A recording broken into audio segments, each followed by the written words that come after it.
Hey, everybody, and welcome to another episode of JavaScript Jabber. This week on our panel, we have Dan Shapir. Hey, from Tel Aviv, where it's a constant 100 degrees Fahrenheit, all day, every day. Steve Edwards. Hello from Portland. AJ O'Neill. Yo, coming at you live from Utah, where it's approaching Tel Aviv. Amy Knight. Hey, from Nashville. Still pretty nice here. It's like 65. Perfect for me. Nice. I'm Charles Max Wood from devchat.tv. This week, we're talking to Jonathan Sampson. Jonathan, do you want to introduce yourself? Or do you go by Sampson? Sampson, there's a lot of Johns in the world, so I've just kind of grown up going by Sampson, but either way is fine. Yeah, I work in developer relations at Brave Software. Before that, at Microsoft in the last 24 years almost now doing web development. Awesome. Hey, folks, are you trying to figure out how to stay current with React Native? Maybe you heard the Chain React conference was canceled and you're a little bit sad about that. Well, I borrowed their dates, and I'm doing an online conference. So if you want to come and learn from the best of the best from React Native, then come do it. We have people like Christopher Shadow from Facebook. He's going to come, and he's going to talk to us and answer questions about the origins of React Native. We're also going to have Gant Laborde from Infinite Red and several of the panelists and past panelists from React Native Radio. So come check it out at reactnativeremoteconf.com. That's reactnativeremoteconf.com. We brought you on today to talk about Brave and browsers in general. Do you want to just kind of give the elevator pitch for Brave? Yeah. Oh my goodness. How long is the elevator ride? So Brave is honestly one of the coolest projects I've ever worked on. Before this, I was working on web browsers as well. But one of the neat things about Brave is that it's approaching kind of a different perspective towards making the web a better place. For the last 25 years or so, last quarter of a century, we've had this growing industry of ads, and these ads that are kind of co-opted by trackers. And of course, they're harvesting information on users' devices, taking information from our browsing sessions, auctioning us off in sub 100 millisecond auctions to the highest bidder.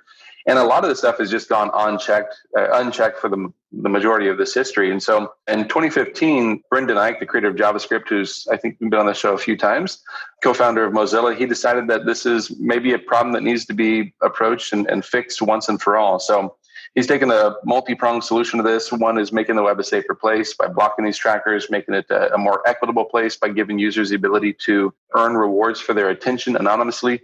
And of course, kind of closing that loop and tying those rewards back into the creator so that we can continue to sustain the web as we've come to know it and love. Free content that is giving us a reason to keep coming back day and day. And that's what Brave aims to do.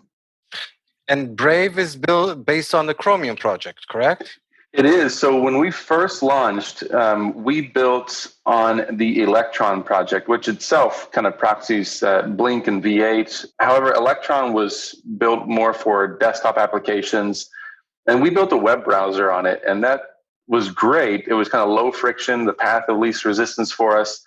We got up and running, started kind of gaining momentum, but then we started realizing that Electron probably wasn't the best foundation for a browser because it had Node APIs accessible from within the web content. And so that meant a website could potentially access your file system and stuff. And so we realized pretty soon that Electron wasn't going to be the best approach. And our CISO, Jan Zhu, she has an excellent talk on how not to build a web browser. And so we forked Electron, created Muon, which was just a hardened security version of Electron. And then eventually we realized, taking 6 weeks to do a Chromium version bump is not ideal. We want to be more head-to-head with Google Chrome and other browsers that are based on Chromium and Blink and V8. And so we made the leap over during our 1.0 release to the Chromium base itself. So now we're a patched version of Chromium. And how many, if I can ask, how many users or installations do you have worldwide now? So I just checked Slack this morning, and we have more than 5 million daily active users, and we just blew right past 15 million monthly active users, which is unbelievable because I was reviewing my notes from a talk I gave this year, and I was at my last slide, and the last slide was 2.4 million daily active users. Since that time, we've doubled that, which is incredible. And so we just continue to pick up momentum and build up more steam, basically.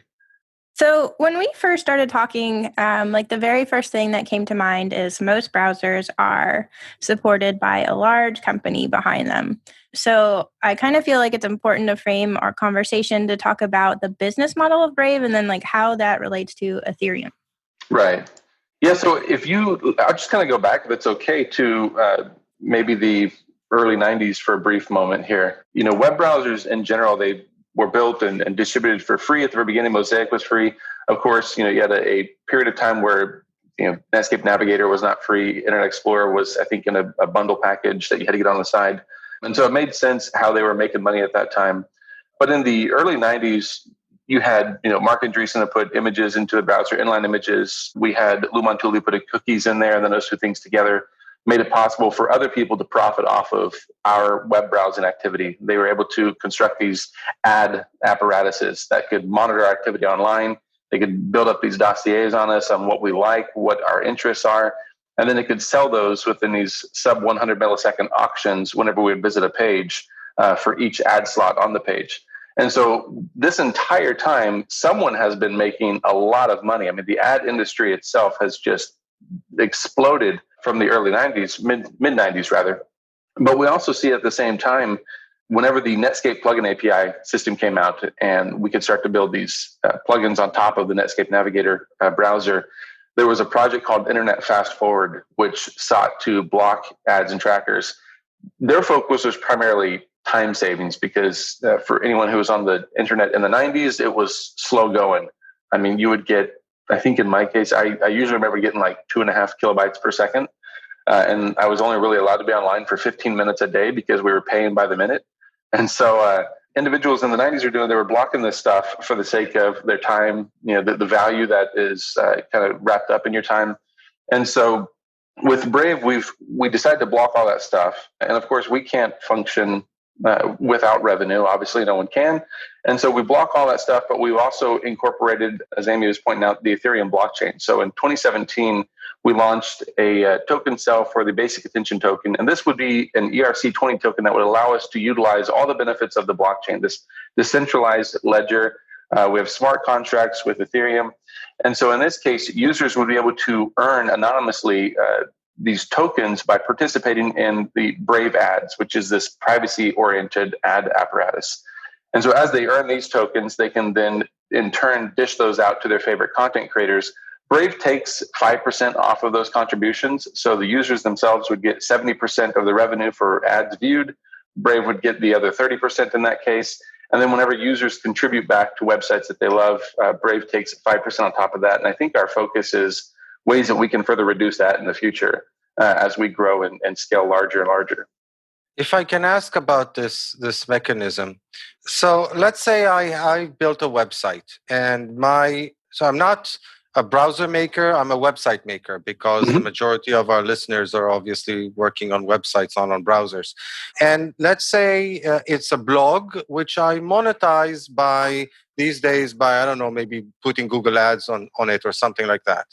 Does that mean then that if somebody views it using Brave, then unless I engage directly with you guys, I can't earn money off of my website from visitors coming through Brave? What do I need to do in order to be able to have the blog earn its keep? Let's put it this way.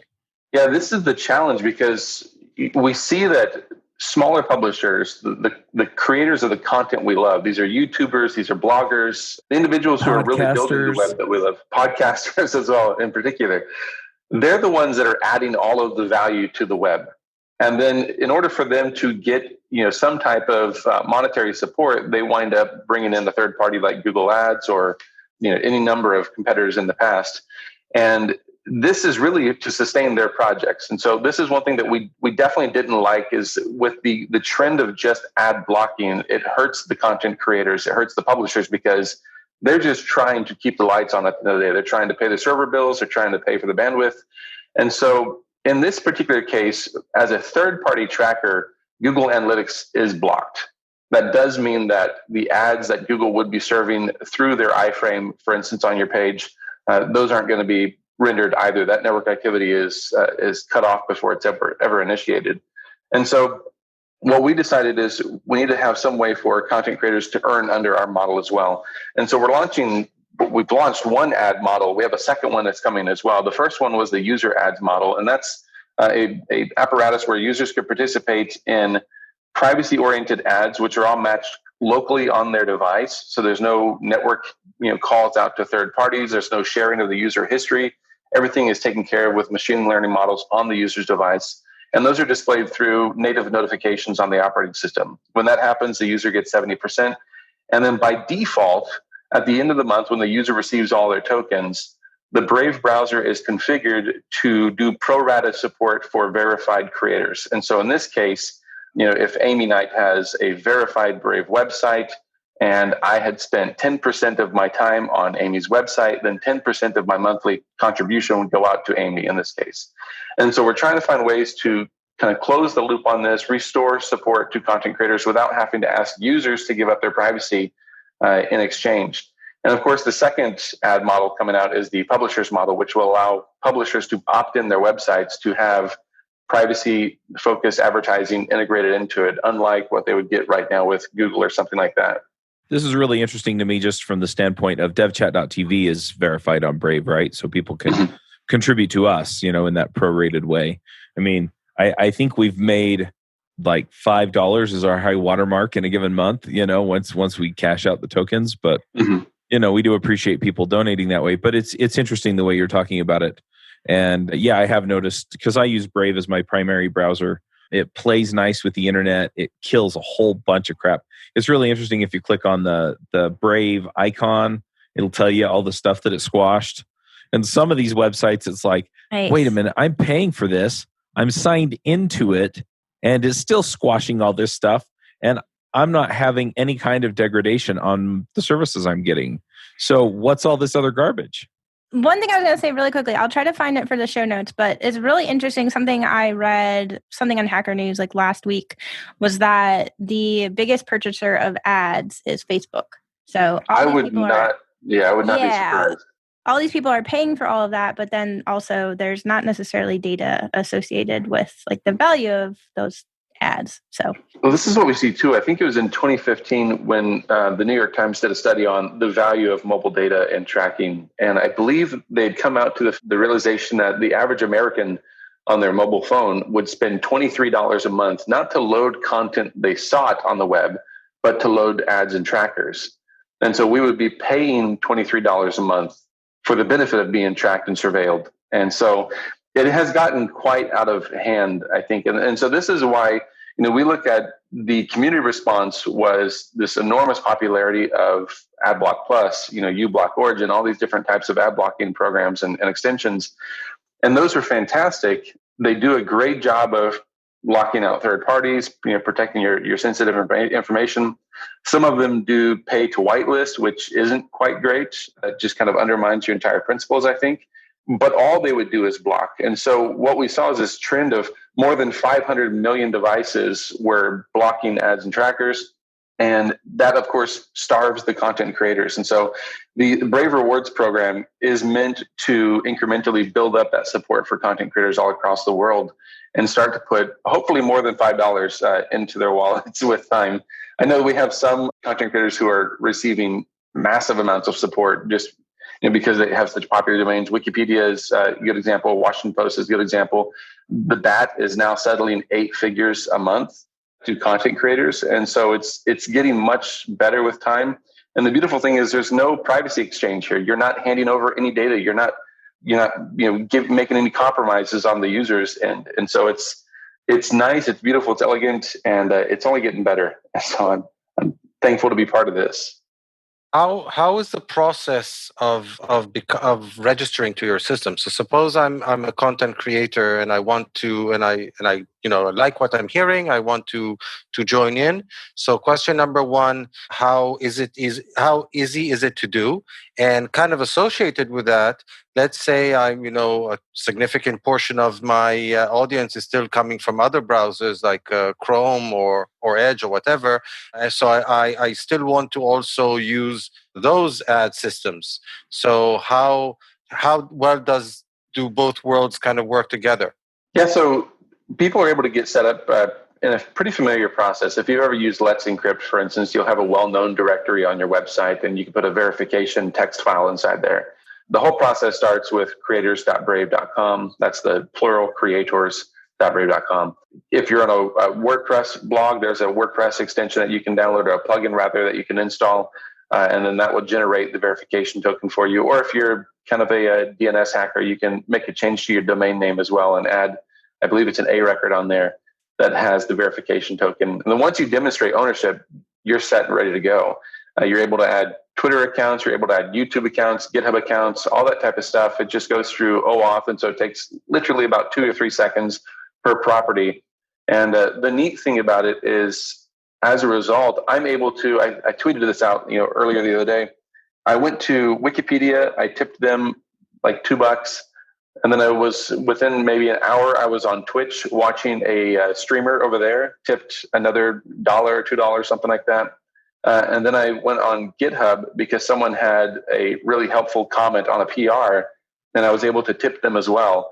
And I was able to do all of that anonymously using the ERC20 BAT token. And all of those users can then convert that into fiat if they want to, or Bitcoin Cash, or XRP, or whatever they want to do with it. And so that's pretty excellent. And the other question, though, you're talking about, you're still having traffic coming from Google Chrome, from Mozilla Firefox, and so forth. In those particular cases, Brave has a referral system as well. And so this is one of the things that we've worked with creators on in the past, is offering up to $7.50 for any user they bring to Brave. And so in 2017, we had set up our token sale. We sold 1 billion tokens for like $34 million within 24 seconds. It blew my mind, like the rate at which that thing went by. It was completely astounding. Maybe that's another story for another time. That morning was unbelievable. But we took 300 million of that and we set it aside into a user growth pool so that we'd have a way to stake users with tokens before they get involved, so they wouldn't have to use credit cards and all that kind of stuff to participate, which is what you typically see with most online support platforms. Is you got to sign up, create another account, put in your credit card details. We don't want any of that.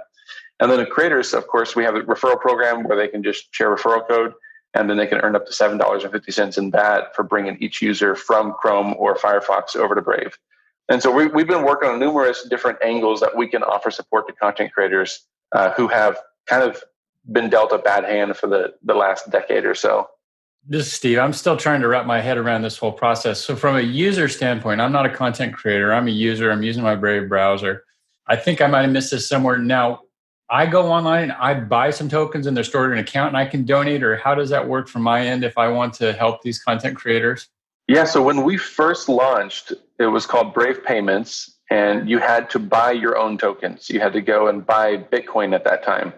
That's too high a bar of entry, like in my opinion. No one should have to put in credit card details to participate in these types of systems, especially that undermines, I think, one of the benefits of the blockchain technology is that there should be a low barrier to entry for everybody. It should be low friction. And so in our case, we set up Brave Ads. This is an opt-in feature of the browser. It's off by default. But the way Brave Ads works is there's a regional catalog. So if we're all in the United States, we would all get the same regional catalog. So there's no way to fingerprint people based on the catalog that they get. And so in this case, our machines would download this regional catalog. They would use local machine learning to identify our browsing interests. And then it would find ads in that catalog that are relevant to us. And then at opportune times, it would show them as notifications on the desktop. When it does that, 70% of what that advertiser paid to get that ad in front of your eyes goes into your wallet in the form of BAT tokens. So you don't have to create an account. You don't have to buy anything. You just opt into Brave Ads. You set how many ads you want to see per hour, a maximum of 5, a minimum of 1. And you just start to rake in the tokens. I think I looked at my earnings this month. I'm pulling it up right now. We show it on the Brave new tab page. I've earned $4.25 just by having a couple ads pop up on the screen, non-invasively with no tracking. And so at the end of the month, I'll be able to take those tokens and either have them automatically flow out to the content creators that I visit, or I can do an ad hoc contribution, a one-time tip, which is what I typically do. I think I have, I've tipped already this month, $22 almost. So 105 BAT. that's a losing game for me. I'm going to have to maybe change that ratio before too long, but that's how it works. Okay, so I'm in my browser now. I see a Brave Rewards tab that you can turn on. It's telling me the Brave Rewards server is not responding, so hopefully that'll get fixed. Oh, no. Soon. Yeah, okay, so that makes a little more sense. So I basically just have a pool of money that I can donate to whoever I want to donate within the Brave system every month or however long it goes in. And it's not like I'm putting my own money and I'm earning money by viewing ads. Right. So if you want to, the tokens that you receive, they're yours. This is where the user also has not been receiving the value they rightly deserve over the last 25 years or so. Users have just been kind of the cattle. We're moved about, we have our value harvested from us. It is sold through, the ad exchanges and so forth, the different third parties. It's stored. It's, you have companies like Facebook, which harvest information about us, store it in shadow profiles. And then once we create an account, they're able to reassociate us with all that information they amassed over years prior. And so users have been getting kind of shortchanged as well. And so under the Brave model, the user gets 70% of the ad revenue. It sits in your wallet. By default, it will flow out to content creators. I think the default is like 20 baht a month or something is what the budget would be. You get to configure that. You can say, actually, I don't want anything to flow out. I want to keep it all. And then users can go through Uphold, one of our partners, and convert it all to fiat. So you can actually have, at the end of the month, your Netflix bill or something like that paid just by, having a couple non-invasive, non-tracking ads appear on your screen from time to time throughout the day. Two quick questions about that. So question number one, those ads that appear, are they inside the browser window? Are they outside the browser window? If the browser happens to be closed, which by the way, it never is, but you never close your browser. But if it's supposed it's closed, do I still get those ads? How does that work? Yeah, so the ad catalog itself, the content appears in native notifications. So if you're on iOS, those are the kind that pop down from the top. If you're on Mac OS, it's like the growl, I think they might be called. I'm a Windows guy, so I don't know these things. But they slide in at the top right-hand corner. Used to be on growl, Windows. but yeah. Yeah, it used to be growl. Back in my day, whenever I was using a Mac. And then on Windows, they slide in from the bottom right as native notifications as well. And so the beautiful thing about that too is that they're subject to all the OS restrictions. If you have Do Not Disturb or Focus Assist enabled, Brave can't. It has no way of irritating you with ads. And then, of course, it's all configurable within the browser as well. So you can specify, whether you want to see one ad per hour or so forth. So you control the entire experience. And that wasn't actually going to be one of my questions, but I'll ask anyway. And is that sufficient from advertisers' perspective? I mean, those notifications are usually fairly low key and small. So do they consider that to be sufficient? It's worked out quite well. I mean, we have 3 times the industry average of click-throughs. And the beautiful thing is it's not just blindly scattering your ads to faceless individuals out on the web. This is actually able to leverage that machine learning on the device itself. So if you think about a web browser, a phone or something like that, if I were to hand you my phone, there are different tiers of data intimacy that you could have with me, where you could look at my browsing history and you could see where I've been in the past. You could look at my bookmarks and see where I plan to go, or the sites I visit frequently. And then you could look at something really high fidelity and look at my open tabs and see what is Sampson interested in right this moment. And so you think about the browser as this database of largely inert data. It's not really doing anything. My bookmarks aren't doing anything until I click on them and summon a site. And so what the browser is able to do is it has more access to information in a private, trusted, consensual manner.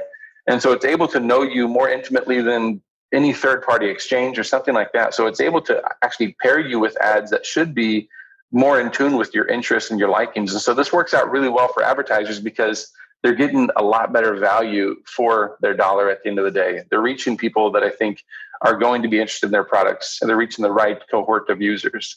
And my actual second question, what I wanted to ask, so you mentioned, or you stated that the primary source of the money that I donate is going to be from the ad revenue that gets shared down to me. But if I do want to donate more, can I? I mean, can I put in my credit card safely if I wanted to? You can. So the wallet right now is developed through a partnership with Uphold.com. So you could always go in and you could purchase tokens if you wanted to. Uphold is like, the other types of sites, Coinbase and other websites where you can go and purchase, Ethereum or purchase Bitcoin or something like that. Well, they have utility tokens on there as well. So you can purchase that. You can deposit it into your wallet if you wanted to. And then you could say, you know what, I want to just go through and do a crazy weekend of tipping. In fact, I think we're doing that today at Brave. We have some people through a new tab page sponsorship with Verizon. We have a lot of tips that are going to be going out today to different people who are participating in a Twitter program. And so there's quite a bit of ways that you can fund your own wallet, but the ideal solution was that no user would be compelled to do that. They would have the means to opt in, anonymously earn, do all of this without having to ever pull out their wallet. And it's worked out considerably well. But of course, there always are individuals who want to deposit their own funds and go above and beyond. So I'll come in with some contrarian views here.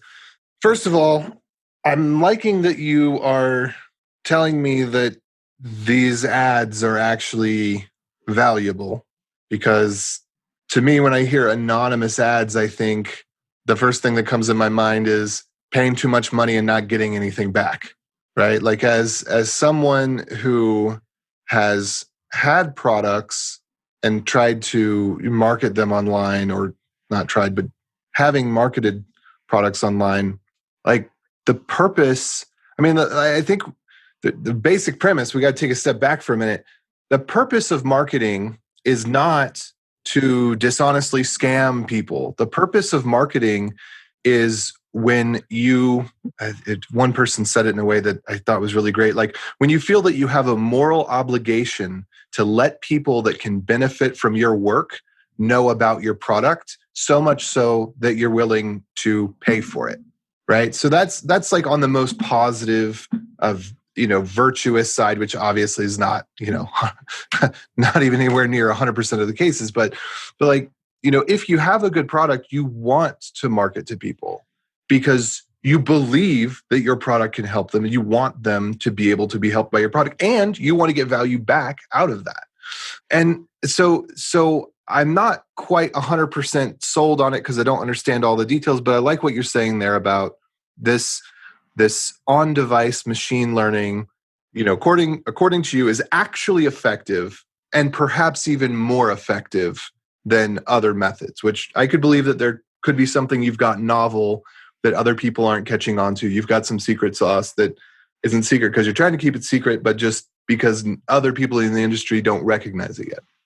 So I think that's cool. And I think that is, a direction that I'd love to see more on-device, quote unquote, machine learning, being able to look at history. I just think about like the way that I interact with music. So I guess that's not contrary. But a couple things that I do find concerning. One, I just associate Bitcoin with scam, right? So the minute you say blockchain, I'm like, back me the heck away, because it's for pyramid schemes, for drug deals, and for weird technical nerds that play moral superiority based on literally a math game that's most similar to Conway's Game of Life. Well, not technically in the way that it functions, but in that it's a useless toy problem thing.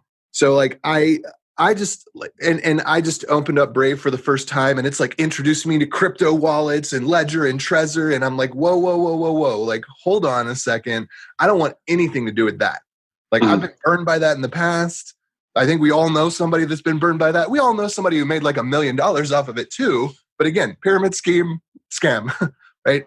So I find like the amount of focus on crypto with this, and I hate that because it's not crypto. Cryptography is something good and useful, but I find that to be a little scary and intimidating. And earlier you said something Bitcoin, something, and we don't want anyone to have to deal with that. I thought you were going to say Bitcoin, but then you said putting in your credit card. I'm like, I'm comfortable putting in my credit card.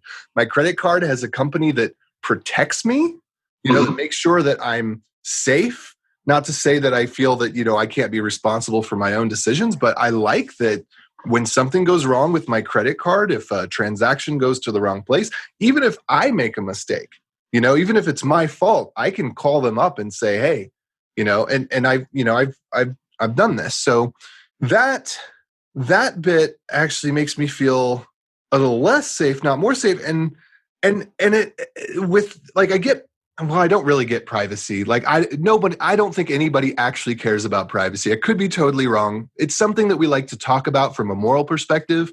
But and you're saying something different. You got 5 million people that are on this bus actively daily, right? So that's freaking awesome.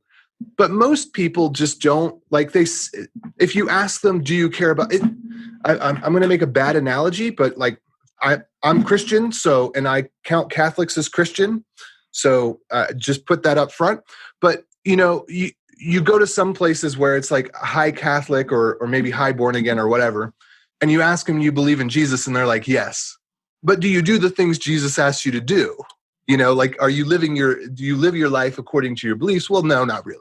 Right. Like, and so you got the Jack born agains or the Jack Catholics or whatever you have it. Right.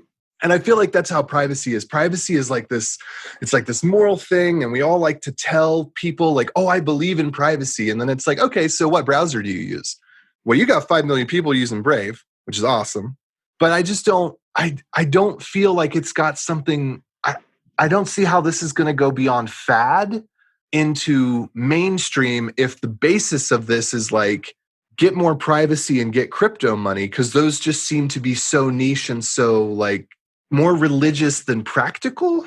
Right. Well, I think you're making a lot of excellent points. So the first one, let's start with Bitcoin. I tweeted out a few days ago that I think Bitcoin needs better PR because honestly, the impression you have of it is, I think, pretty common for people. They see the entire industry. You have the actual engineers behind Bitcoin back in 2008 when they published their white paper, Satoshi, whoever that is, or whoever they are, they built a pretty amazing system with a finite supply, this distributed ledger system. It's a beautiful system, and it works like phenomenally well as an analogy or analogous to money. It's like the money what we have today is. It agree to disagree, but continue. Well, I'm thinking, it solves problems like double spend. Like I could write a check right now for Charles and Amy, and I could send you both a check. I could take goods from both of you. And then by the time you try and cash that check, I'm sorry, Charles already got my $10 and Amy gets nothing. And so I owe one check. But checks are peer-to-peer. I don't have to connect to a third party in order to be able to hand someone a check. With the cryptocurrencies, you have to connect to the blockchain and be validated by this like group consensus before something can happen. So you can't have offline transactions. I'm going to shut up and not go down that rabbit hole. That's not exactly true. I mean, a check is validated by the bank at the end of the day. I mean, you can't just hand me at the end of the day. You can't just hand me a piece of paper as a blank IOU. I mean, no, you can, but it's not the same as a check. Yeah, it's analogous. So in that case, obviously, you would give the check. The individual would have to take the check to the bank. The check would then check to see if the bank would see if you have enough in your ledger. And the bank is kind of the sole exclusive authority here. If the bank were to be compromised or something, then they could obviously lose money. In the case of blockchain, this distributed ledger, you have a lot of different people that have this consensus protocol where they all have to agree if you have enough money in there. But I don't want to get kind of too in the weeds on that. I don't even want to go into it because I just. But the beautiful thing is with Brave, we wanted all the benefits of this because there's a lot of legitimate, I think, benefits to a distributed ledger system. There's a lot of really terrible stuff happening in this space. There's a lot of people who just want to Lambo to the moon or whatever. They want to get rich overnight. They want to, co-opt this entire space as some type of investment apparatus. And for some people, as you mentioned, it works out quite well. I'm an engineer, though. Sounds like a corrupt bank. There's a lot of people doing some pretty shady stuff in that space. And so I look at this as an engineer, however. I look at it as, whenever, it's like the first time I swapped from MySQL over to Postgres or something like that. It's like you start to see these benefits in place that just work better for, certain types of, applications. And in our case, we want some type of way for users to anonymously earn rewards. We want to be able to transfer value from real world fiat budgets of advertisers to users in an anonymous manner.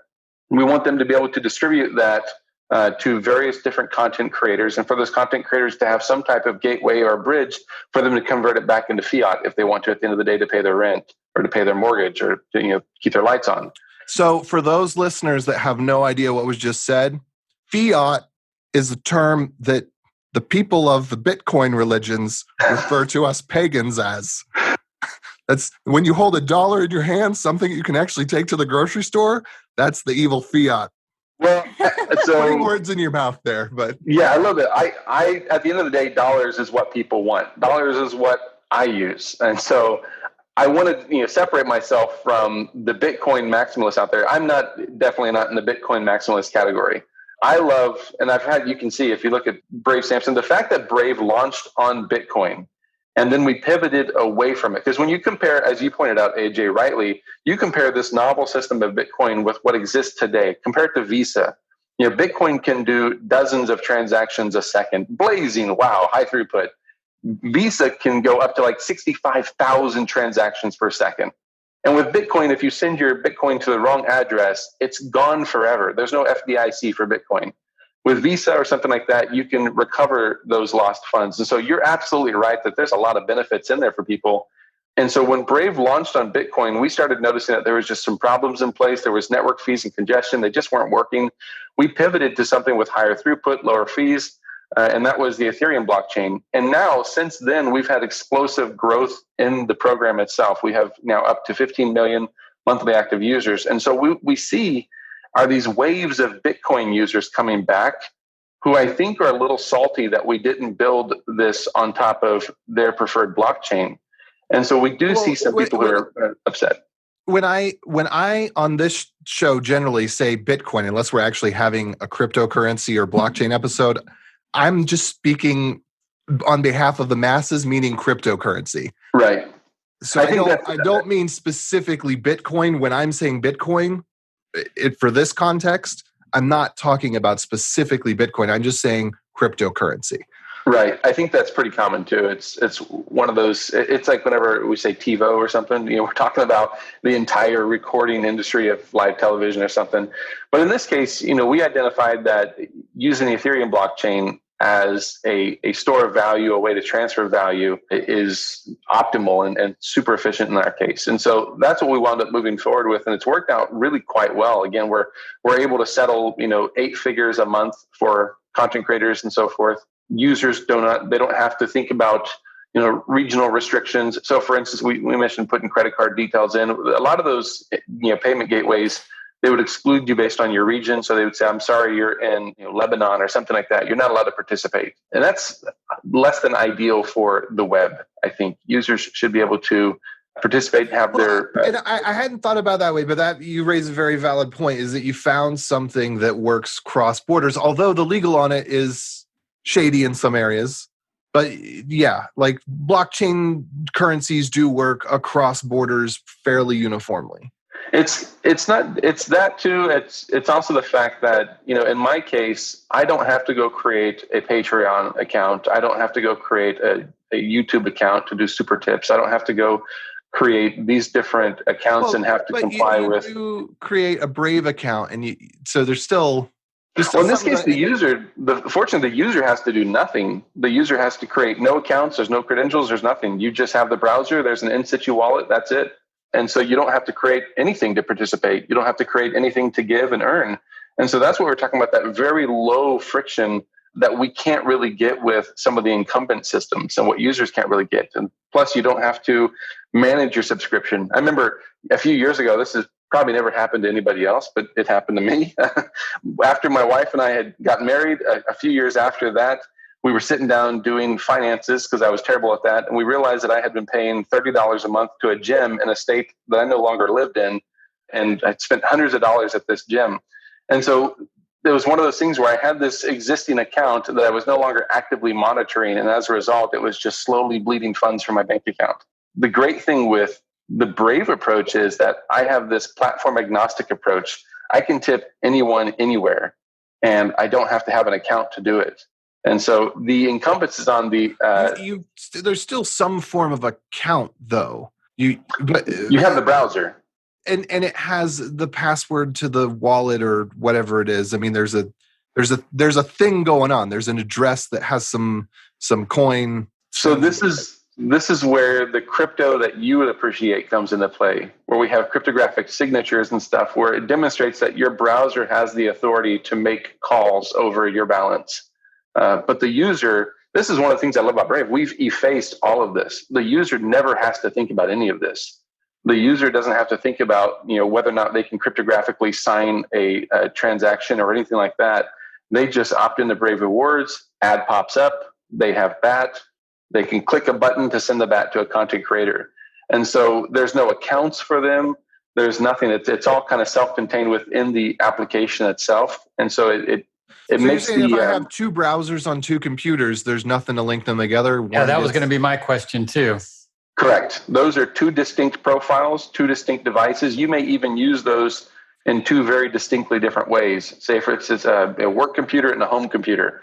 And as a result, Brave ads will learn contextually what types of information you might be interested in or how you might browse differently on each device. And so on your work computer, you may get services and advertisements that are more oriented towards podcasting and that type of stuff. On your home computer, you might start to see things that are more oriented towards gaming or entertainment, online streaming, and that type of stuff. Early in my career, I figured out which jobs were worth working at and which ones weren't, mostly by trial and error. I created a system that I used to find jobs and later contracts as a freelancer. If you're looking for a job or trying to figure out where you should go next, then check out my book, The Max Coder's Guide to Finding Your Dream Developer Job. The book walks you through figuring out what you want, vetting companies that meet your criteria, meeting that company's employees, and getting them to recommend you for a job.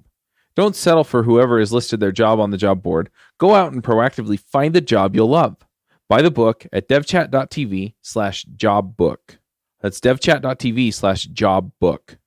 I know that as a marketer, I can try to target certain ads to like specific demographics. So when we're talking about like ethical decisions and stuff like that, so let's say I'm advertising for a job. This is something else I read recently. I can, a tech job, I can specifically say like, I only want to advertise to an audience an age range of like 20 to 35 because I think, that older developers, I don't want, these kind of people as, submitting for my job. So as somebody who's using Brave, like, do I have more control over that kind of stuff then? I feel bad because I'm too old to be at your job. I mean, I know it's terrible. Like it's. So it's a good question, right? Because advertisers would say, for instance, I'm going to sell men's shampoo. Can I advertise to men? Or I'm going to sell, leg razors because apparently men and women have different kinds of razors. Can I advertise to a specific demographic? Right now, you can advertise to countries, so you can appeal to you can target Americans. But the beautiful thing about this is you're able to get the same results, which is I'm doing air quotes here, but targeted advertisements. But it's by a completely different means. So in this case, if you look at the incumbent system, the way digital advertising works today, third parties are harvesting our information. So if I go online and I type in men's shoes, well, now I've just informed, who knows how many third parties that one, I'm very likely a man because I'm looking for shoes, and then maybe I'm into athletics and apparel and stuff. And so that information goes out to third parties. They can then sell it or rent it to whoever they please, because some terms of service thing that is 40,000 words long says that they can, and I've maybe agreed to it somehow. What's wrong with that? I mean, like earlier you're saying, oh, us poor users, like, oh no, somebody sold my preference on what I like shoes. Well, what about like the users are the leeches? The users are the ones that aren't contributing, the ones that are taking something for free and not giving anything back 99.9% of the time, which is why we have the ad system. So I think it's a little, you know what I'm saying? It serves the user to get relevant ads. This is not bad. This is good. It's done in a bad way sometimes, but there's ethical ways to do it that don't require like the whole anonymity thing or whatever. Well, I think so. In this case, the end result is serving the users good, relevant ads. That's what everyone wants. That's what you as an advertiser would want. You obviously do not want to advertise. What I want as a user. Well, that's what I mean. You as a user, you as an advertiser, it's in everyone's best interest if the user is getting relevant ads. We saw this, prior to 2009, there was since 2009, we've had real-time bidding. But prior to that, you would see in many cases, ad spend was just being scattered by the wayside because they would buying eyeballs as opposed to buying demographics and so forth. And so you could spend $1,000 and then a quarter of your ads may go to my grandmother's knitting club, who is probably not going to be interested in a JavaScript podcast or something. Probably not using Brave. Probably not using Brave. You'd be surprised, though. We have a lot of people who set up Brave for their grandmother. I mean, that's how Firefox was back in the day, too. Yeah, it's the grassroots, where the little warriors that are going out there and taking over the web. And so in this case, you definitely want to make sure that users have relevant ads. But is it, we had, I think before the podcast started, a question of moral discussions and stuff.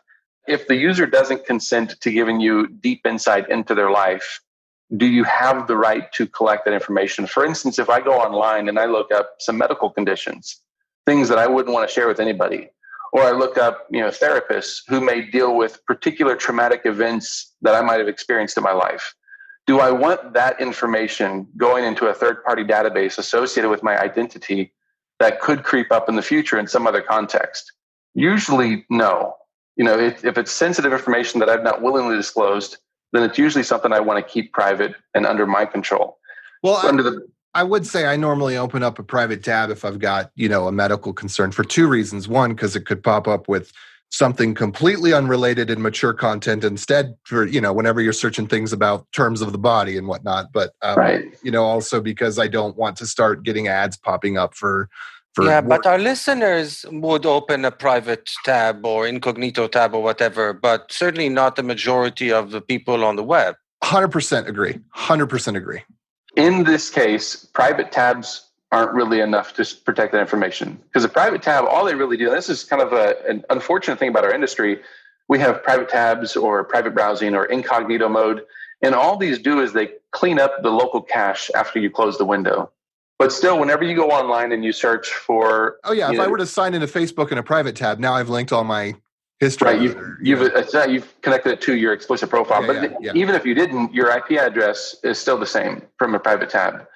And so you can match people based on their IP address, whether they're in a private tab or not. And so if you go into a private tab and you look up, therapists who specialize in child abuse or something like that cases, you may have leaked something associated with your IP address that you didn't intend to leak. Because how does Brave solve that? Because Brave still, is Brave going over a VPN? So Brave, actually, we do have a Tor integration in private tabs. Tor is the onion router, which causes your data to hop through various different endpoints, but the user doesn't really have to think about any of this. They open up the private tab, click Tor, and then you browse as you normally would. But of course, nothing is tied to you geographically or to your IP address or anything remotely connected to you. Until you sign into something. If you sign into a service, if you go to Facebook and you sign into Facebook, then what you've demonstrated is somebody from that geographical region with a different IP address has your credentials. It's still not necessarily you because it's not coming from your public IP address, but it shows that someone else has signed into your account. Yeah. Right. It's just people often use Tor and VPNs but they don't do what people think they do. And that's right. Well, that's what I think. This is one of I think you are a great representative of, I think, the majority of people in this case, because when we look at Bitcoin, we look at these, the onion routing and so forth.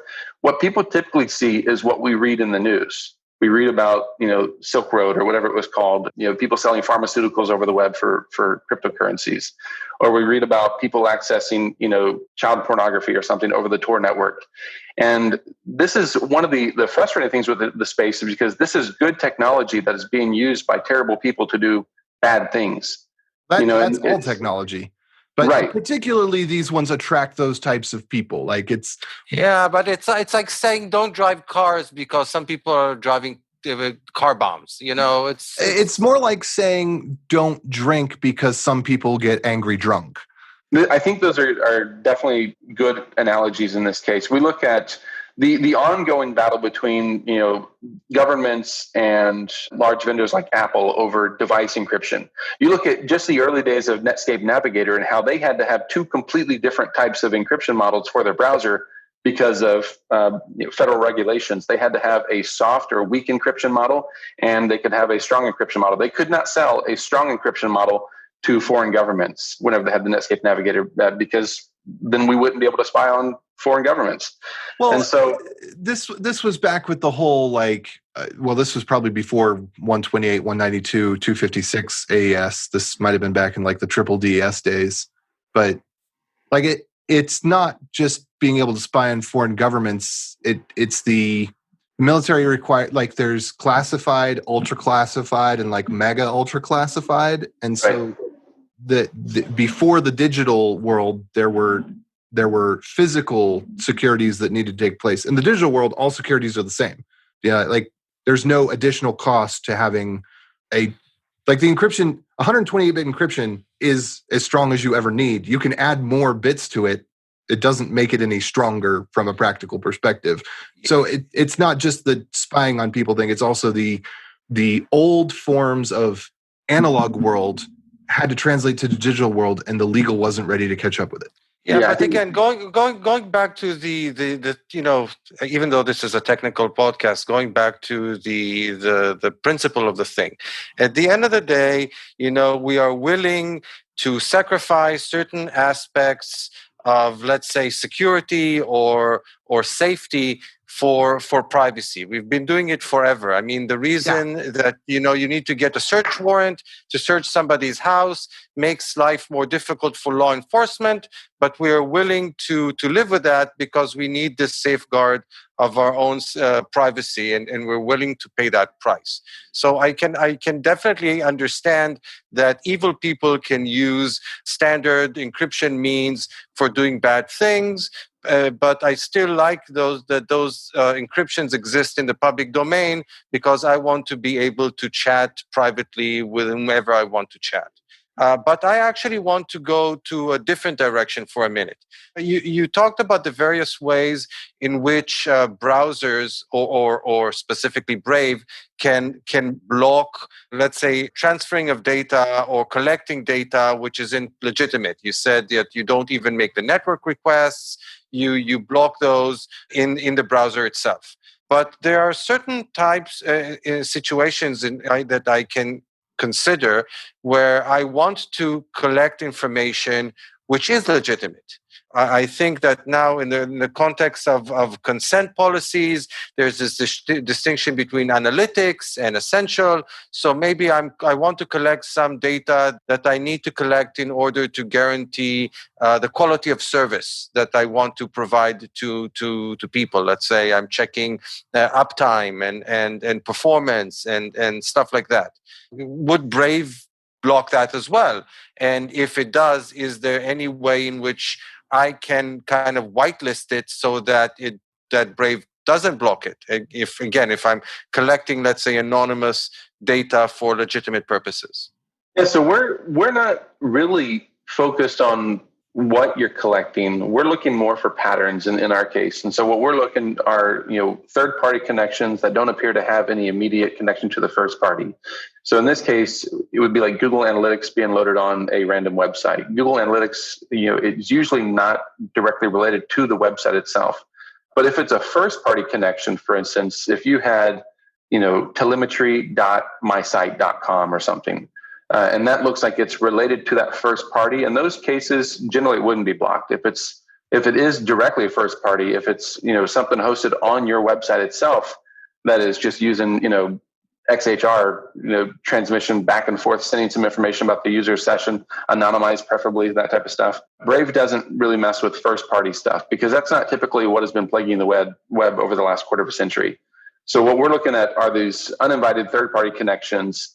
Largely what you see in the ad blocking lists that have been developed, over the years from AdBlock Plus and AdBlock and uBlock Origin and so forth. But to answer your other question too, in this case, the user is always in control as well. So if you wanted to, you could ask the user and say, hey, we'd like to collect, this information. We lay it out. Here's what we're going to harvest. Here's how we're going to use it. You can ask the user to just lower their shields in Brave. So within Brave, we have a small lion icon to the right of the address bar, which has kind of global shields for a particular domain. You can basically turn off the braveness and reduce yourself to using a Chromium-based browser only, or you can open it up and you can turn off particular sub-shields. So if you say, for instance, we use the canvas element in our page, We need kind of unrestricted access to Canvas APIs, which Canvas APIs are often used by bad guys for fingerprinting and that type of stuff. But if you say we have a legitimate use of Canvas APIs that we want to use, for instance, a website that draws a graph or something like that, then you could ask the users to lower their Canvas subshields or lower their fingerprinting subshields within the Brave shields. And so you could always invite the user to, consensually enter into that relationship if they wanted to. Canvas, because it can detect screen size?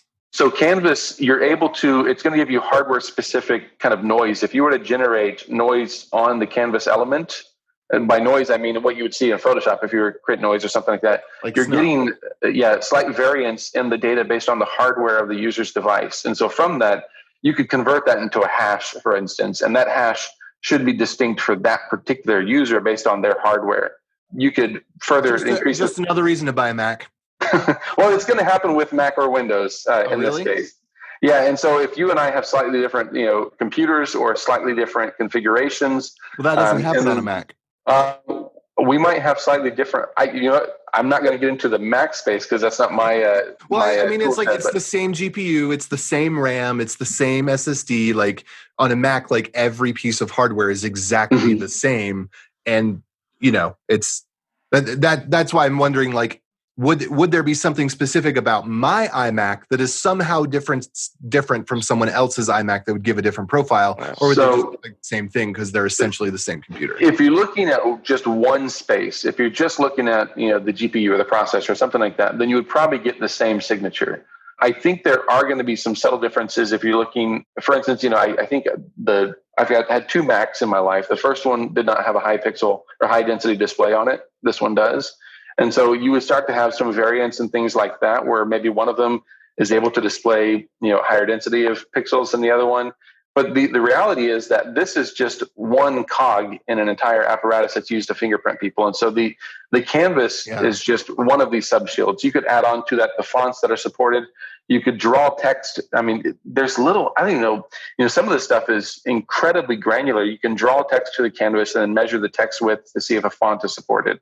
You can do all sorts of things within what the browser has access to, these native APIs that are just available off the global window object, that you can create these high fidelity signatures for users. And so this is kind of good timing because yesterday we just released a blog post on what we're going to be doing with fingerprinting in the future, fingerprinting prevention. And so we have this term farbling, which is security or privacy through anonymization, where whenever websites or third parties access some of these APIs, we can slightly randomize the data that they're getting back so that they're never really generating the same fingerprint 2 times consecutively for a user. And so we reduce the value in generating a fingerprint, but we have to do that without breaking the web as it is today, because we've amassed this collection of websites and now applications, full-fledged applications in a browser, which depend on these APIs. And if you randomize all their data to a particular degree above a threshold, you start to break the web. And so we've got to kind of find this balance between preventing uninvited fingerprinting so that people can track me across the web, even if I'm using Tor in that case. If they're able to generate a device-specific fingerprint, whether you exit the web on one IP address or another, they can still identify you from this kind of lineup mentality. This just seems so, I don't know how to describe it, maybe like so far down the rabbit hole, or because it's like at this point, look, it doesn't matter what Facebook is going to do, right? Because we all are going to use Facebook, and it doesn't matter like how many people you see post on like a semi-monthly basis, like, oh, Facebook does this thing, I'm gonna quit Facebook. They never quit Facebook, right? And so like, okay, I'm going to visit some random really like these are the things that we all hate. I think everybody can agree, fight me, but I think we can all agree that the things you hate the most are when you accidentally give in to the temptation to click on like how you'll never eat bananas again with this one weird trick, that suddenly your battery life goes down to 30% in a matter of 3 seconds because of the ads that are loading on the page. Those are like the least ethical ads ever, right? If I'm visiting a shady site like that, like when something pops up on Facebook and it's like, find out how Asian you are based on your preferences of music, and Well, you know when you click on that, or you should know, hopefully. If not, perhaps some education needs to be in order. But any type of app like that, the entire sole purpose of it is to collect vast swaths of data on people. So you know that you're giving up your privacy in wholesale to allow access to your friends list to see something that probably doesn't have anything to it other than a random generator. I did one of these the other day, and I literally did the same thing over and over again until I exhausted all 15 options. Completely random. Doesn't look at your profile, just gathers your information and spits out a picture, right? AJ, it works, but it works both ways again. I mean, on the one hand, you're absolutely correct that you can't save people from themselves at the end of the day. But on the other hand, some people just don't think of the consequences. I recall that was my next question. What are the consequences? What are the real life consequences other than? Well, I can give you an example. There was this aging app that you would put in your picture and it would show you how you would look in 30 years or something like that. Exactly. And it became very popular, and people would upload their own pictures. Well, a database of pictures associated with certain fingerprinting information of where they're coming from and who they are can be, can be used in extremely nefarious ways by people who are willing to do that. I mean, like a government can use these things to fake passports, to do all sorts of really, really evil things. And people did not think of the consequences. They just thought, hey, that's cool. I'm going to see how I look when I'm 70. What were the consequences? The consequences is that certain governments got images of people's faces associated with their names and emails and whatnot. But did they not already have that? I think in this case, you do start to, and this is one of the things where we have to kind of think globally, where I believe everyone here lives in a country that is pretty free, pretty fair, pretty balanced. You have many liberties. It's not always the case for everyone. And so there was, there were, for instance, I'm only faintly recalling this, but I remember listening to the Security Now podcast with, Steve Gibson, Leo Laporte, and they were talking about at one point, there were third parties that were able to track the movement and associations of Chinese Muslims. And this was information that these individuals would not willingly want to give up themselves because they may be unfairly targeted or something. And so there are many areas in the world where there are, religious-based discrimination, other social-based discrimination. And so you may not necessarily want someone to know your affiliation with a particular website, not because you're doing something morally wrong, but because those who are in power over you may seek to do something morally wrong with the power that they have. And so I think in general, it comes down to people should have the right to privacy as much as reasonably possible. And whenever you look at... I 100% agree in people having choice for themselves. 100% agree in having the choice to choose. Just debating practicality of some of this. Right. And I think in this case too, the freedom of choice, the value of that is less substantial if you're not properly informed to make that choice. And so in this case, you mentioned, clicking on some of these shady ads, and if you go to a shady website, you should expect some shady business, right? But the reality is a lot of this stuff bleeds into otherwise non-shady websites. One of the examples of this was there's another cryptocurrency called Monero. And this one was unique from Bitcoin, which requires ASIC specialized hardware, GPUs to actually solve these math problems. Monero could be calculated just with JavaScript in the browser. It's so lightweight. And so this neat feature of it appealed to kind of the shady, parts of the industry. And so we started seeing hardware. There's a Trojan or a virus called low API that got onto Android devices, and it would just spin until it literally caused the Android device to explode in the user's hands or pockets because it was trying to solve as many hashing problems as it possibly could. That lithium battery, baby. And then we saw this other case where crypto jacking became a big thing in 2018. And Brave had saw this happening almost immediately, and we started blocking these crypto mining endpoints. But what happened was you would open up a browser, it would load an ad, and we see this bitmap of pixels on the screen the ad is just a picture. That's what most people think. But the reality is, especially on JavaScript Jabber in our community here, we know that these ads are small applications. They're able to do a substantial amount of work behind that static image.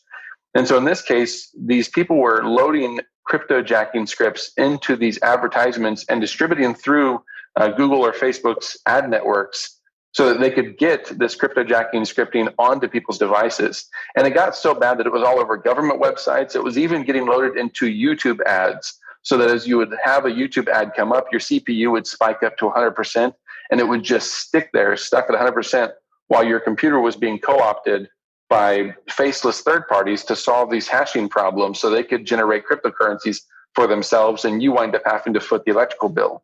Or maybe worse in the case of a mobile device that just overheats and explodes in your hands. And so I think we got to put some responsibility on the engineers of that device, though. We can't put all that responsibility on the advertiser. No, definitely not. I mean, this is one of those things where the stuff is going to bleed over. It's not just in the dark underbelly of the web. You know, there's financial motivations for people to get it out of there into the normal world. I don't know what they say in Stranger Things, but the upside, maybe. Yeah, so no, I agree. Like anything that can be taken advantage of and abused will be. And so you can limit your risk by being more proactive. Right. And I think that's one of those things where education is going to help considerably. But with Brave, we realize that there are a vastly diverse types of users on the web, and some of them are very technical, some of them are not. And so I think in our case, we're trying to build a product that appeals to everybody. You know, the non-technical folks don't have to think about, is this YouTube ad about to hijack my CPU and drive up my power usage and so forth. They don't have to think about these types of things. The technical people, they've been solving these problems for a long time. They've downloaded Firefox or Chrome. They've gone to the extension store. They've installed very specific extensions, and they've been basically equipped to handle these problems themselves for the most part. We have seen some peculiar issues along the way. For instance, ad and tracker blocking extensions in Chrome Web Store and that type of stuff, which are just Trojan horses to get trackers onto your device or crypto mining scripts onto your device. It was even the case where I think it was last year, I was talking with Dan Finlay of the MetaMask team. MetaMask is a Web3 interface to participate with the blockchain on the web, and it's extremely popular. The MetaMask extension had fake counterfeits in the Chrome Web Store. And whenever it was reported to Chrome that there were these counterfeits, which were doing some unsavory things like stealing people's keys and that type of stuff, Google deleted the official MetaMask one and left the imposters in place. And so you'll see that even whenever you have technical people with the backgrounds and the know-how and the savviness, they too could wind up downloading the wrong extension. And so by building a browser that thinks about these things by default, security and privacy on by default, we're able to prevent a lot of those scenarios. I think that you're also starting to influence a lot of the other browser makers. I think you're going further than all of them, at least currently, that's for sure. But I definitely see this becoming a discussion point for all the main browsers. Like you ask people from the Edge team, like what differentiates them from Chrome, and they will start talking about privacy and security and stuff like that. So that's a very good thing that you're doing, regardless of your own specific efforts on your own specific browsers, in my opinion.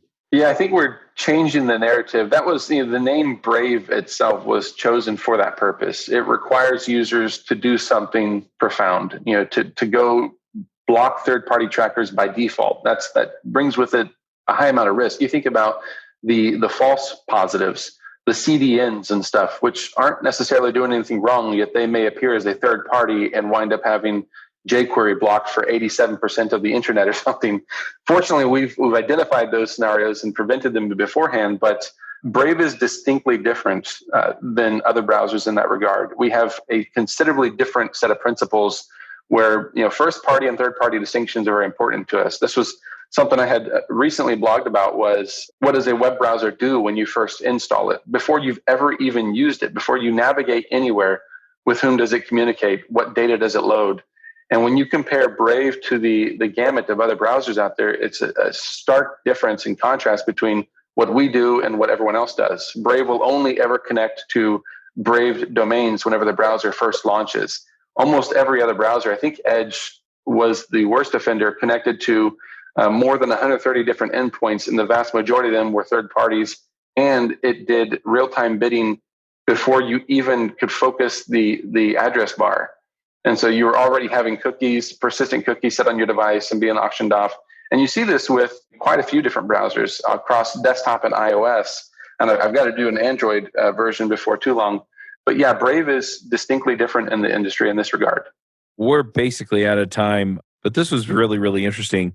I kind of wanted to dive into how developers think about Brave, but we'll have to save that for later. A few years ago at a JavaScript conference, I was approached by Nader Dabit, and you might know him for the React Native Radio podcast. He's also a developer evangelist for Amazon. And when he came to me, we had a conversation about React Native. And the thing that I love about React Native is that it's approachable, it's web technology, and it's cross-platform. And it makes a lot of things really easy for developers to jump in and do interesting things on mobile with JavaScript. So we've had this show now running for several years, React Native Radio, where we interview people about the React Native ecosystem, some of the things that are coming out in React and how they affect mobile, and other options that you have for mobile development. So if you're doing mobile development, you're doing it in JavaScript, you're looking for a good option, or maybe you're just trying to stay current with React Native, then go check out React Native Radio at reactnativeradio.com. Let's go ahead and do some picks. Let's start with AJ. Okay, let's see. What book have I been listening to recently? I'll pick that for starters. I've been listening to Predictably Irrational, and I highly recommend chapter 4.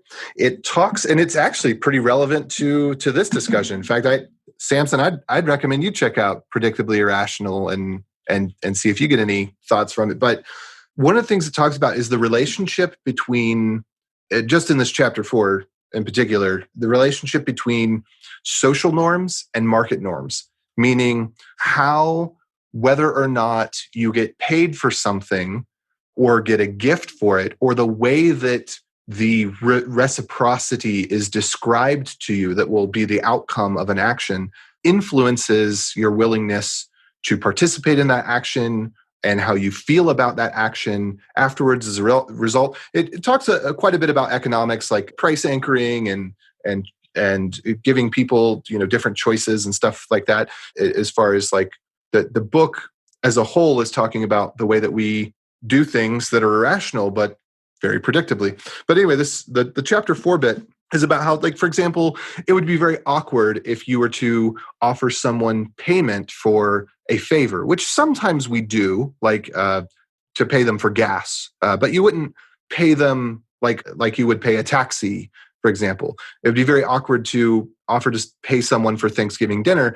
And then we have these blurs in companies because we want to have this like nice incentive of social organization, but then we also have issues where sometimes it transcends and then it's, an action's tied to a bonus. And so there's a lot of gray area where people will, saying something in the wrong way can turn it from being something someone wanted to do and was grateful to be able to participate with you to something that a person feels negatively about. And I think this whole discussion around the browser and the getting paid for attention time and all that kind of stuff kind of ties into it, the way that perception can change as we view economic models differently. And then also, I will pick Dragon Ball Z. I've been watching myself some Dragon Ball Z, and gosh, I'm like, gosh, I have the edited American version, and there's stuff that I never saw in the original show. And I mean, like, none of it's that bad, but oh my goodness, the tropes and like the 80-year-old men making comments to like sub-adult women, and I can't believe it. I'm pretty sure it was not that way on Cartoon Network because they edited it out for Cartoon Network. But man, it's still ignore that for a second. Let's just pretend that like those 30 seconds scattered throughout, a dozen different episodes just don't exist.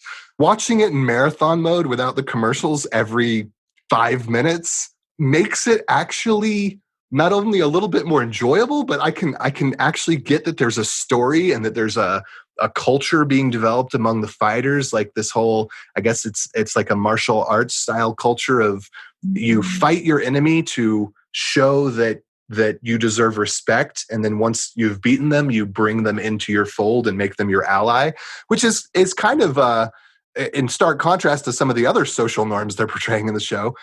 It's kind of a neat idea that the villains become the heroes as they are defeated by the heroes, which is different from our, I think, American way that we portray these stories. Anyway, it's just kind of cool to be going back through it. That's all. Nice. Dan, what are your picks?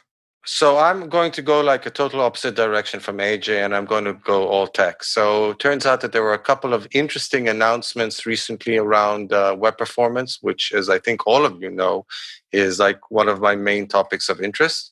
Recently, Microsoft, not Microsoft, we were mentioning Microsoft before, but Google. We were also talking about Google. Google made a couple of interesting announcements. So first thing, they introduced something called Web Vitals, which basically means that they recommended certain metrics as the main metrics to monitor when you're looking at considering the performance of your website. Those are LCP, FID, and CLS. And if you don't know what these means, then you should definitely listen to my episode where you guys interviewed me about the alphabet soup of performance measurements, where I explained those and many other web performance metrics as well. They also provided a bit of tooling around measuring those items. And interestingly, also today, they announced Lighthouse version 6, which is like a significant change to their performance measurement tool. It's not yet in Google PSI, so if you're going there, you're still getting the old one. If you want to try it out, the place to try it is in Chrome Canary if you're still using that browser instead of Brave after our discussion today. Two more things that I want to mention. One is that turns out we were talking about Brendan Eich because he's like the guy who runs Brave. In this context, it's interesting to mention that last week, JavaScript was 25 years old. I think on May 15th, it was JavaScript's birthday. And I think it's appropriate to mention this on a JavaScript podcast. Maybe we should bring Brendan again to discuss JavaScript, reminisce again about how he feels after all these years. And if we're celebrating anniversaries, turns out that I've been 8 years on Twitter. So yay for me, and I'm pretty active there. And if our listeners are interested in tweets about JavaScript and web performance, then they should follow me and I'll follow them back. And those are my picks for today. Awesome. Can I add one more what thing? Are your picks? Oh, go ahead. I just want to actually pick this discussion here. And I wanted to say to Sampson earlier, just thank you so much. I gave you a really hard time. And I don't know if I'm quite ready to join the Church of Brave, but I definitely feel like it's a good religion to have. I appreciate that. I downloaded it, and I'm going to give it a try. I'm going to give it a fair shake. Excellent. I'll keep working on you, man. I mean, I've told people on Twitter, it's like, Brave, we definitely want to earn people's trust in this regard. So we'll keep in touch. The trust, I think, is it a better browser than Chrome? That's right. That's where it's going to hang for me more than the privacy is it a better browser? But I want to thank you so much for seriously answering the questions and, really, allowing those, acknowledging and responding to so well my criticisms and skepticisms, because I feel like I learned a lot, and I hope that other people that are from my side of the fence softened up a bit too. Well, I think you have the concerns and the questions that every sensible person should have when these topics are brought up. And so it's not always the case. There are a lot of people that they're not familiar with the context. They don't know what's going on in these space, and they simply don't ask these hard questions. But you did, and I appreciate that. Should I do picks as well? Yeah, go ahead, and then we'll make Steve do it. Okay. So we just kind of coming off of the fact that JavaScript just turned 25. Alan Werfsbrock and Brendan Eich, they kind of worked together on JavaScript the first 20 years. It's, I think, 160 pages long. and it's available online. So if you just do a search for JavaScript the first 20 years, that's really interesting. And then the only other thing that really consumes my time is The Office. I purchased the book The Office, The Untold Stories of the Greatest Sitcom of the 2000s. And then, of course, The Office Ladies podcast is a podcast between Jenna Fisher and Angela Kinsley. And it's my favorite thing in the world right now. So those would be my picks. Well, there go a few hours of my time. Steve, what are your picks? Yeah, speaking of The Office, I think that's one of those things I'm going to have to get into eventually. My daughter and my son love them and can quote every line. And I've seen interviews with some of the different cast members, and John Krasinski's got his, was it One Good Thing podcast? Some good news. Yeah, the good news thing. He's done the prom and he did the wedding with the diehard fans where he brought in the whole cast to do the dance. And so, yeah, I'll have to check it out. It's certainly a different type of humor. But yeah, it looks good. I'll have to check that out. So, one of the real popular TV genres that you've seen over the past few years has been along the lines of the home and garden TV or the do-it-yourself type stuff. The classics are the This Old House type show, and it's just sort of exploded. It's just not my thing usually, but my wife and my 9-year-old son has sucked me into one show for reasons I have yet to figure out. And it's on HGTV, and it's called Hometown. And it's a young couple, Aaron and Ben Napier, who live in this little dinky town in the middle of Mississippi called Laurel. And the show is about redoing all the houses in their own specific town. It's like, I guess there's a lot of houses that need to be fixed up. And so every show, somebody will come in and have a budget and buy the house. And boy, it's amazing how cheap you can get some houses down there, especially compared to here in the Portland area. But they'll buy the house and then redo it. And some houses will need, just a little bit of work, and other houses will need to be totally gutted and redone. But I like the couple, and they got a good sense of humor. And it's just sort of a fun show to watch. There's 4 seasons, and I think there's 10 episodes in each season, and they're on HGTV. Yeah, it's been a fun little show to watch. Nice. I love those house fixing shows. I used to spend a ton of time watching shows like that. Amy, what are your picks? I have 2. So we were talking at the beginning of the show. I've been trying to level up on my networking knowledge. So I kind of went on a deep dive into BGP this weekend, which is basically just the way that routers connect on the internet, and like more specifically into BGP hijacking, which is pretty interesting to me. So I am choosing the post that kind of like kicked off my rabbit hole trail down into all of this because it was pretty fun. And then the other one, because I've been trying to get on the bandwagon again about picking like healthy food picks, is I think I've picked it in the past, something called Amazing Grass. And it's good for you, but it tastes awful, in my opinion. And I found one that is actually even better for you, but actually tastes good. Isn't that the general rule that if it's good for you, it tastes bad, and if it's bad for you, it tastes good? Yes, but isn't it the general rule that eating grass is generally probably not something that's going to be really tasty? It helps things move better. But it's called 8 Greens, and it actually tastes delicious if you put it in your water. It's developed by a cancer survivor. So those are going to be my picks for me. Nice. I've been doing keto, so if it tastes good, it's probably good for you.